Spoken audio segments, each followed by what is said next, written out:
Thank you Jesus. Praise the Lord. ಕರ್ತನಲ್ಲಿ ಪ್ರೀತಿಯ ದೇವರ ಮಕ್ಕಳೇ, ಈ ಸಮಯದಲ್ಲಿ ಒಂದು ಶುಕ್ರವಾರ ದಿವಸ ತಂದೆಯ ದೇವರು ತಿರುಗಿ ಆತನ ಸುವಾರ್ತೆಯನ್ನು ಆನ್ಲೈನ್ ಮುಖಾಂತರವಂತೆ ಸಾರುವಂತೆ ದೇವರು ಕೊಟ್ಟಂಥ ಅವಕಾಶಕ್ಕಾಗಿ ನನ್ನ ದೇವರಿಗೆ ಸ್ತೋತ್ರ ಸಲ್ಲಿಸ್ತೇನೆ. ಹಾಲೆಲೂಯಾ.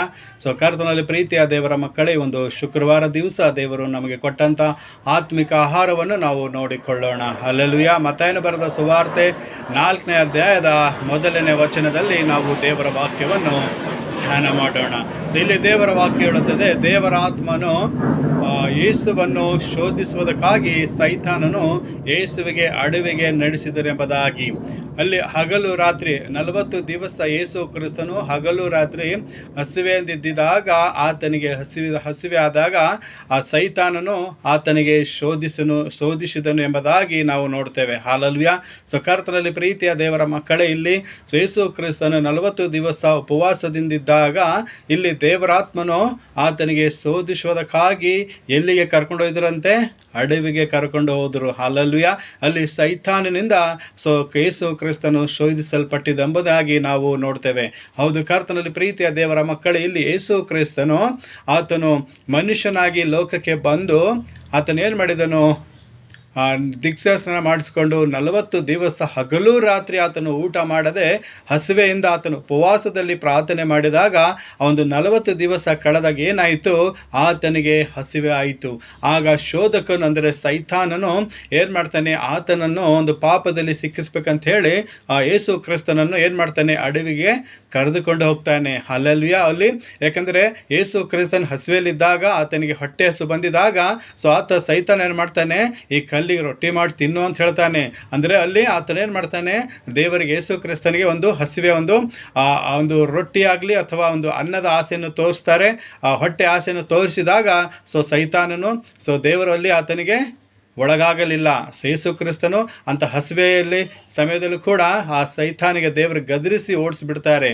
ಎರಡನೇದಾಗಿ ಸೈತಾನ ಏನು ಮಾಡ್ತಾನೆ? ಆ ದೇವರಿಗೆ ಕರ್ತನ ಯೇಸು ಕ್ರಿಸ್ತನಿಗೆ ಒಂದು ದೇವಾಲಯದ ಶಿಖರದ ಮೇಲೆ ಒಯ್ದು, ನೀನು ದೇವರ ಮಗನಾಗಿದ್ದರೆ ಕೆಳಗೆ ಧುಮುಕು ಅಂಥೇಳಿ ಅಲ್ಲಿ ಕೂಡ ಪರೀಕ್ಷೆ ಮಾಡ್ತದೆ.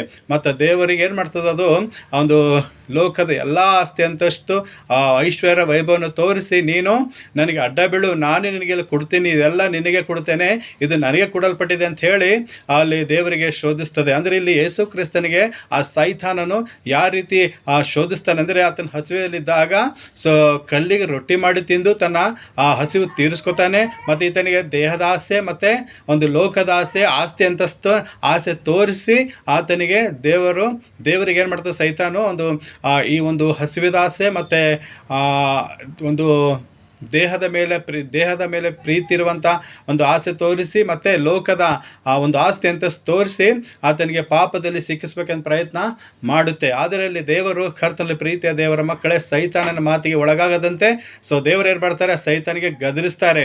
ಆತನಿಗೆ ಆ ಸೈತಾನನಿಗೆ ಏನು ಮಾಡ್ತಾನೆ? ನನ್ನಿಂದ ತೊಲಗಿ ಹೋಗಿ ಎಂಬುದಾಗಿ ದೇವರಲ್ಲಿ ಗದರಿಸ್ತಾರೆ. ಹಾಲೆಲೂಯಾ.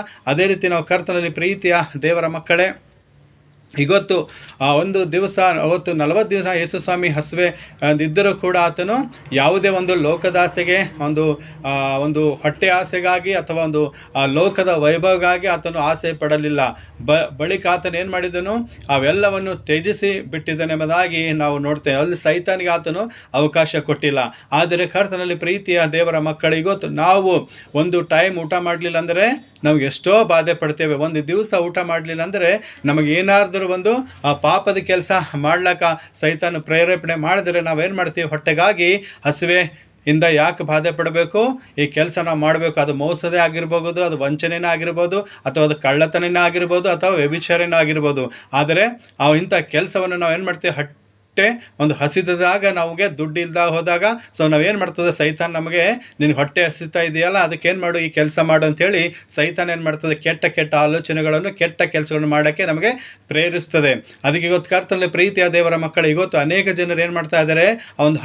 ಒಂದು ಹಸಿವು ತೀರಿಸುವುದಕ್ಕಾಗಿ ಏನು ಮಾಡ್ತಾ ಇದ್ದಾರೆ? ಅನೇಕ ಒಂದು ಕೆಟ್ಟ ಪಾಪಗಳನ್ನು, ಕೆಟ್ಟ ಕೆಲಸಗಳನ್ನು ಮಾಡ್ತಾ ಇದ್ದಾರೆ. ಅನೇಕ ಕಳ್ಳತನ ಮಾಡೋದು, ಸುಳ್ಳಾಡೋದು, ಮೋಸ, ದ್ರೋಹ ಮಾಡೋದು, ಮತ್ತು ಒಂದು ದೇಹದ ಆಸೆಯನ್ನು, ಮೋಹ ಆಶೆಗಳನ್ನು ಧೂಮಪಾನವನ್ನು ಮತ್ತು ವ್ಯಭಿಚಾರ ಮಾಡಿ ತಮ್ಮ ಹಸಿವನ್ನು ತೀರಿಸ್ಕೊಳ್ತಾ ಇದ್ದಾರೆ.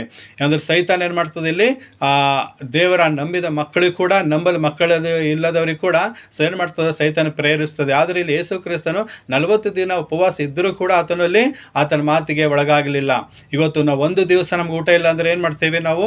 ಸೊ ಅನೇಕ ಜನರು ನೋಡ್ತೇವೆ, ಒಂದು ಪಾಪ ಮಾಡುವಂಥ ಕೃತ್ಯಗಳು ಆ ಸೈತಾನನ್ನು ಹೇಳಿದಾಗ ನಾವು ಮಾಡೋಕ್ಕೆ ಹೋಗ್ತೀವಿ. ಇಲ್ಲಿ ಏನು ಮಾಡ್ತೇವೆ ನಾವು? ಶೈತಾನಿಂದ ಶೋಧಿಸಲ್ಪಟ್ಟಿದಾಗ ಆತನ ಬಲೆಗೆ ಬಿದ್ದಿರ್ತೇವೆ. ಮತ್ತು ನಾವು ನೋಡ್ತೇವೆ ಎರಡನೇದಾಗಿ, ಸೊ ಸೈತಾನನಿಗೂ ನಮಗೆ ಅನೇಕ ರೀತಿ ಆಸ್ತಿ ಅಂತಸ್ತಿನ ಆಸೆ ತೋರಿಸಿದ್ರೆ, ನಿಂತ ಕೆಲಸ ಮಾಡು, ನಿನಗೆ ಇಷ್ಟು ನಾನು ಕೊಡ್ತೇನೆ ಎಂಬುದಾಗಿ, ನಿನಗೆ ಆಸ್ತಿ ಅಂತಸ್ತು ಬೆಳ್ಳಿ ಬಂಗಾರಗಳು ನಿನಗೆ ಕೊಡ್ತೇನೆ ಎಂಬುದಾಗ ನಮಗೆ ಹೇಳಿದಾಗ ನಾವು ಏನು ಮಾಡ್ತೇವೆ?